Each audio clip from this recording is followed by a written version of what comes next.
بسم الله الرحمن الرحيم.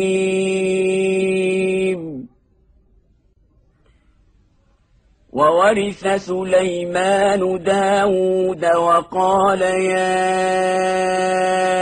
أيها الناس علمنا منطق الطير وأوتينا من كل شيء إن هذا لهو الفضل المبين. وحشر لسليمان جنوده من الجن والإنس والطير فهم يوزعون حتى إذا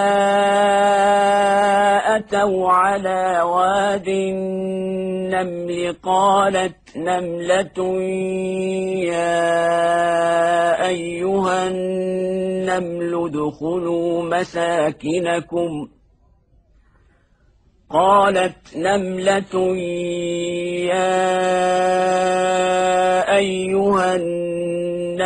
ادخلوا مساكنكم لا يحطمنكم سليمان وجنوده وهم لا يشعرون. فتبسم ضاحكا من قولها وقال رب أوزعني أن أشكر نعمتك التي أنعمت علي وعلى والدي وأن أعمل صالحا